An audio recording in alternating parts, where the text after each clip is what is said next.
Tonight on NewsWatch, Big Brother is bigger than you thought. New revelations about a massive NSA database and what they're learning from your Facebook page. Plus, a surprising report on America's hospitals. See some of the best and worst places to have an operation. And seeking spiritual revival. Why these rising conservative political stars joined a group of pastors in Iowa. All this and more tonight on NewsWatch. Good evening. I'm Mark Martin. And I'm Wendy Griffith. Well, Russia is now harboring one of the most wanted men in the U.S., former NSA contractor Edward Snowden. Today, the Russians granted him asylum for 1 year, a move that could further strain already tense relations with the U.S. Heather Sells has tonight's top story. Edward Snowden has left the transit zone in Moscow's airport, where he has lived since June 23rd. His lawyer showed off the document granting him temporary asylum. As he is one of the most wanted people on Earth, said the lawyer, he will be making sure his residence is absolutely safe. The move flies in the face of U.S. demands that Russia send Snowden home. The U.S. wants to prosecute him for classified leaks that revealed wide-ranging internet surveillance. The White House says that it is extremely disappointed in Russia's decision, and the chair of the Senate Foreign Relations Committee is blasting the move, calling it a setback to U.S.-Russia relations. What could be telling is this: whether the president will cancel a scheduled trip to Moscow next month. In the meantime, Snowden's father is praising the Kremlin. I feel that Russia has the strength and resolve and conviction to protect my son, to keep him out of the reach of those who would wish him harm. Perhaps the real question now is whether Snowden will harm U.S. national security with further leaks. Heather Sells, CBN News. Russia could extend Snowden's 1-year asylum indefinitely and is also giving him the right to seek Russian citizenship. The government is spying on even more of our online activities than anyone imagined. New leaks describe a program allowing the government to snoop into a wide range of activity most Americans believe should be protected. And there are growing signs people do not approve. Dale Hurd has the story. It's a sign of the times. When the head of the National Security Agency, General Keith Butler, was trying to justify the NSA's spying program at a hackers convention Wednesday, his speech was cut short by hecklers. No, I'm saying I don't trust you. You lied to Congress. Why would we believe you're not lying to us right now? And members of the Senate Judiciary Committee were probably wondering the same thing Wednesday when White House officials were called to defend the domestic spying program. More about this program could be told to the public. Are you taking any steps now to make sure such a screw-up doesn't happen again? The Obama administration insists that while the NSA collects phone numbers, email addresses, and other metadata, it doesn't collect the content of those communications. We don't even capture through this any conversations, so there's no ability, no possibility of listening to conversations through what we get in this program. But a new report in the Guardian newspaper based on documents from NSA leaker Edward Snowden says the National Security Agency is operating a massive database system that allows analysts to scour individuals' emails, Facebook chats, and internet browsing histories at will. The White House says that in order to find just one potential terrorist, intelligence officials need those kinds of tools. We must have the dots to connect the dots. But a new poll shows most Americans aren't so sure. The Pew survey finds a majority believe there aren't enough limits on the spying and that the government uses the data for more than just fighting terrorism. Dale Hurd, CBN News. And joining us now with more is Dr. Paul Bonicelli. He's Executive Vice President of Regent University and a professor of government. Dr. Bonicelli, the government insists that the NSA surveillance programs are both legal and constitutional. What do you say? Plenty of people say they're not. As far as legal, that's the Patriot Act makes them legal in the sense that the Patriot Act has been passed twice, 3 times really, and the House was just turned back in an attempt, very close attempt, to undo it. Constitutional is a different issue. If that ever does come before the Constitution, before the Supreme Court, it's going to be a real battle because you have left and right, Democrat, conservative, Republicans, they all are divided on whether or not it's constitutional. Well, what about this argument that this collection of all this massive data is helping us fight terrorism?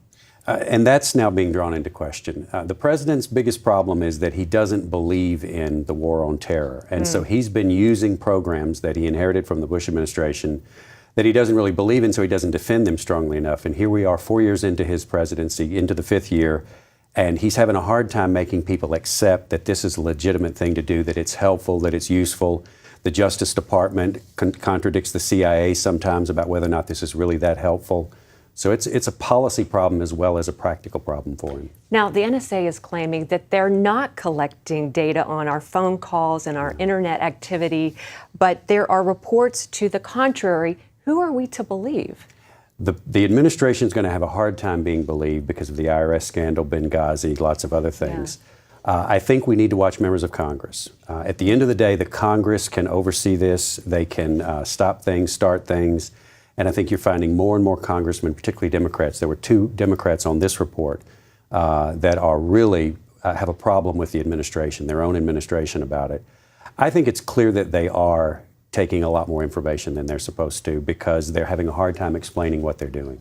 Now, I don't know if Snowden is saying this, but we've been hearing that everyone's phone calls are being collected in these massive centers and that people are actually listening to average Americans' conversations. And I think that is what is most disturbing to the normal person. That's the problem. No one believes them when they say they're not. You know, the head of the DNI was just at one of these hacker festivals or conferences asking for their help.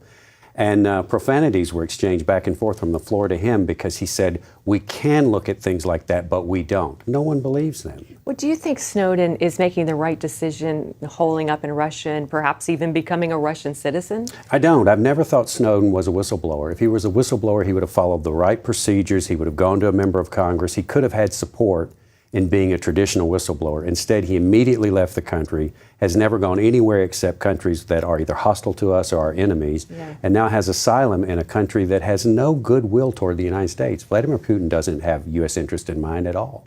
Interesting. Dr. Paul Bonachilli, we always appreciate your insights. Thanks for being with us. Thank you. Mark? The FBI says it does not need a warrant to use drones for domestic surveillance. They were responding to a request for information from Republican Senator Rand Paul. The FBI told Paul its drone use is limited to specific investigations. But officials claim they are allowed to spy from the skies whenever they want because they're only monitoring public areas, so there's no invasion of privacy. Senator Paul says he disagrees, and the FBI does need a warrant for drones on American soil. Congressional Republicans say Attorney General Eric Holder gave deceptive and misleading testimony back in May. Holder told Congress he had never been involved in potential prosecution of members of the news media. But Republicans point out Holder had already approved a search warrant on a Fox News reporter in 2010. And they say the reporter could have been prosecuted. The Justice Department argues that no charges were ever brought in that case. A major part of Obamacare takes effect exactly 2 months from today. With that deadline fast approaching, lawmakers on Capitol Hill clashed over privacy concerns. Health insurance exchanges will be up and running October 1st. The application process requires the IRS to share private data with other agencies working to enroll people in the program. That sparked concerns about protecting privacy, especially after the way IRS officials targeted conservative groups before last year's election. This data hub, is a hacker's dream, but I don't know who I most fear, someone from the outside hacking the information or the way our government handles it. Why should we trust the IRS to protect our taxpayer information under Obamacare? We share information roughly with 300 different federal and state agencies as a matter of routine business. And we have procedures and safeguards in place to protect that information. Democrats say these Obamacare hearings are politically motivated, but Republicans say the IRS Tea Party scandal was real, and they're worried about the IRS overseeing the Affordable Care Act. This hearing is really the culmination of months of a careful buildup The majority has been crafting a scandal narrative to support their truly relentless agenda to appeal the Affordable Care Act.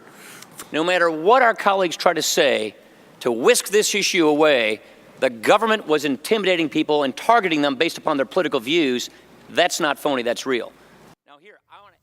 The hearings come before what's expected to be the 40th House vote to repeal Obamacare. An update now on a story CBN News has been following. The Army and Air Force Exchange Service will remove sexually explicit magazines from their store shelves. The group Morality in Media calls it a great victory in its effort to stop sexual exploitation in the military. They recently asked Defense Secretary Chuck Hagel to stop the sale of those magazines. Military.com reports Army and Air Force Exchange Service officials say they're pulling porn magazines because of poor sales. Morality and Media Executive Director Don Hawkins said hopefully the other branches will follow suit, or Secretary Hagel will order the removal from all the bases. Coming up, why some of the biggest hospitals are not necessarily the best. A surprising consumer report just ahead. Attention sleep apnea patients. Are you tired of the expense and hassle of getting your CPAP and BiPAP supplies? Are you fed up with dealing with ill-fitting, leaking, or worn-out masks and straps? Are you worried about the effects that unsanitary tubes, cushions, and filters have on your health? If you said yes to any of these questions, Allied Medical Supply Network has the solution to your problems. You could qualify to have your supplies regularly delivered right to your door at little or no cost to you. That's right, no more inconvenience, no worn-out masks and straps, no more unsanitary equipment, just restful sleep. Call Allied Medical Supply Network today to determine if you may qualify to receive your fresh, brand-name supplies at little or no cost. Don't delay. Call us now to see if you are eligible to save money on regular delivery of your CPAP and BiPAP supplies. Call 1-800-815-9947. That's 1-800-815-9947. Or go to cpapsupplyhelpline.com. Jim is 38, mortgage, married, 3 great kids.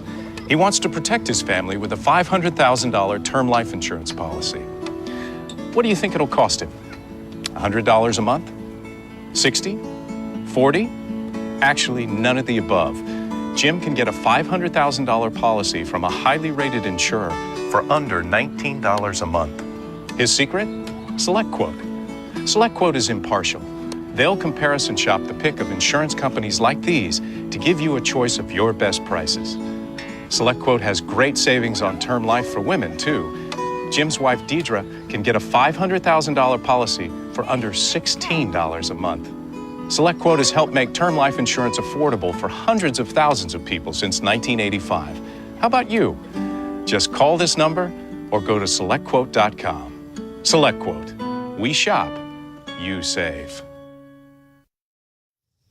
Ariel Castro, the man who held 3 women captive in his home for 10 years, was sentenced to life in prison plus 1,000 years today. He had pleaded guilty to 937 counts, including murder and kidnapping, in a deal that let him avoid the death penalty. Michelle Knight, one of the 3 women held captive, was the only victim to make an appearance and testify at his sentencing. You took 11 years of my life away, and I have got it back. I spent 11 years in hell. Now your hell is just beginning. Wow. Castro sat through the lengthy sentencing as witness after witness depicted the cruelty he inflicted on his victims. Amanda Berry did not testify at the sentencing because she doesn't want to speak of the horrors she endured. Both she and Gina DeJesus had family members representing them during the sentencing. The former head of the American Psychological Association is defending the rights of those who want to leave the gay lifestyle. Dr. Nicholas Cummings wrote in USA Today that he helped hundreds of patients overcome same-sex attraction during his years as a clinical therapist. He says the belief that homosexuality is one identical inherited characteristic is not supported by scientific evidence. And he writes, attempting to characterize all sexual reorientation therapy as unethical violates patient choice and gives an outside party a veto over patients' goals for their own treatment. Consumer Reports is in the business of rating the best and worst products. Now they're putting out a list of the best and worst places to have surgery. Lori Johnson says the results may surprise you. Consumer Reports reviewed 2,500 hospitals, paying particular attention to the Medicare patients. The hospitals were ranked based on the percentage of patients who either died or stayed longer than expected after being operated on for things like knee replacement or angioplasty. This will give an indication that if a patient either died or stayed longer than expected for their procedure, that suggests that something went wrong. The hospitals that scored the best are some of the least well-known, like Oklahoma Heart Hospital, Enloe Medical Center in California, and the Greater Baltimore Medical Center, while some of the country's most prestigious medical centers came in lower than you might expect. The most important finding is that big-name hospitals don't always perform better than your name hospitals that you don't recognize. Critics say the findings are misleading because the hospitals that were rated poorly often take on the most challenging cases that would, through no fault of their own, result in a greater number of complications. Lori Johnson, CBN News. Thanks, Lori. A major solar flare nearly hit Earth 2 weeks ago, and it could have generated a massive electromagnetic pulse. The Washington Examiner reports the pulse would have been so large it could have knocked out power across the U.S., not only to homes, but also to cars and mobile devices like smartphones. Some former government officials are trying to get Washington to strengthen the U.S. power grid for a major solar flare. Not much progress has been made. Up next, pastors and politicians team up to take back America. We've got the exclusive report. From CBN. Broken Eardrum is playing at the Civic tonight. And you'll just have to miss it. This is so incredibly unfair. A special story of love and sacrifice. Joy, Mom comes up with something. Christopher Quantum, you and I are going to discuss your attitude right this minute. Superbook. No! Join the Superbook DVD Club and get Superbook's newest episode, He is Risen. Plus 2 copies to share with others. All for your gift of $25. They have arrested Jesus, the Messiah. Do you not know that I have the power to crucify you? No! Please! You can't! They've taken him to Golgotha. We must hurry. Mary is about to lose her son. The worst thing any mother could face. I am not leaving her. Superbook. It's an amazing way to build a strong spiritual foundation in the children you love. Mary, who are you looking for? I've seen him! He is alive! Superbook. He is Risen. Available now. When it's warm, you'd love to open every door and let fresh air into your home. The trouble is, you'd end up letting lots of bugs into your home as well. Now there's Magic Mesh, the new type of screen door that opens easily and then magically closes itself behind you. So if your hands are full, or you have a forgetful family member, you can still let fresh air in and keep annoying bugs out. The secret isn't really magic, it's magnets. 18 magnets to be exact. When you separate them, they automatically snap back together, so bugs have little chance to enter. Magic Mesh is perfect for single doors. A must-have for homes with sliding doors. It is even great for campers and RVs, because even when your hands are full, Magic Mesh will snap closed behind you. That makes it great for pets too, because instead of scratching and whining, they can come and go as they please, and it puts an end to slamming doors because it closes gently every time. Plus, it's so easy to install. No nails, no screws, no tools. Goes up in seconds and stays up all season long, no matter how often you, your kids, or your dog go through. So let the fresh air in and keep those annoying bugs out with Magic Mesh, a $40 value, yours for just $19.95. Best of all, Magic Mesh saves you money because when it's nice, leave those doors open. You won't have to use air conditioning. And when the weather turns chilly, just take it down and store it away for next year. But wait, call right now and we'll double the offer. Just pay separate processing and handling. Use one for your sliding door and one for your back door. One for your home and the other for your RV. That's right, you get 2 Magic Mesh curtains for just $19.95. That's less than $10 each. Don't delay. Call and order yours today. Call 1-800-731-6141 to order Magic Mesh for $19.95 plus processing and handling. Or log on to buymagicmesh.com. Call or log on now. A federal judge is blocking the display of about 30 crosses on public land along the Ohio River in Evansville, Indiana. An ACLU lawsuit claims allowing a church to display the crosses would violate the First Amendment. Children from the church's Bible school created the display. The judge said the size and duration of the display would convey an endorsement of religion by the city. The city's attorney says it has never turned down a request to use the area for free speech purposes. The Obama administration is opposing a move to add a historic prayer to the World War II memorial in Washington, D.C.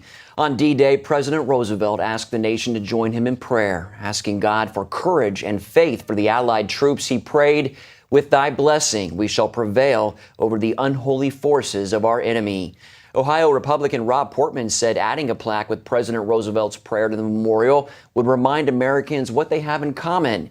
But the administration objected, saying officials generally oppose additions to a completed memorial and that including a prayer would attract a lawsuit. Many evangelical Christians believe America is in a moral decline, and they're praying for a spiritual revival. But are too many Christians just sitting on the sidelines? David Brody has this exclusive report from Iowa on a move that challenges believers to rise to the occasion.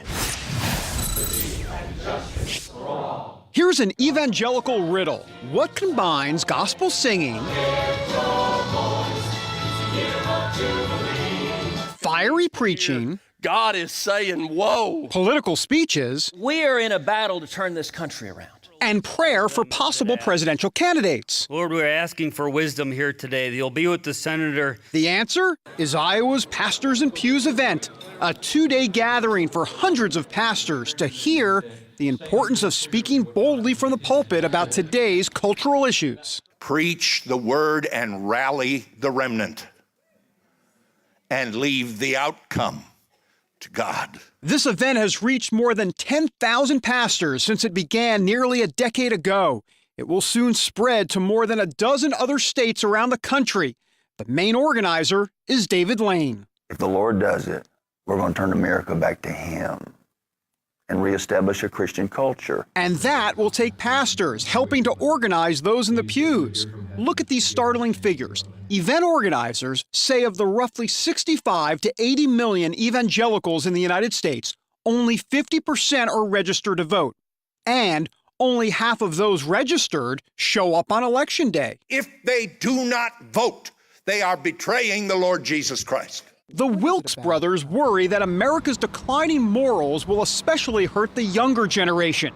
So they're using the riches that the Lord has blessed them with to back specific goals. I just think we have to make people aware, and bring the Bible back into the school and start teaching our kids at a younger age. They're being taught the other ideas, the gay agenda every day out in the world. And many here believe the church has allowed secularism to creep into their flocks. Another part of the problem? Many pastors fear the IRS will come after their tax-exempt status if they bring politics to their pulpits. We're not being thrown to the lions. We're not having our heads chopped off. We're not, we're being cowards because we want money. Everyone here agrees that boldness is needed, including Senators Rand Paul and Ted Cruz. Book of Hosea tells us, my people perish for a lack of knowledge.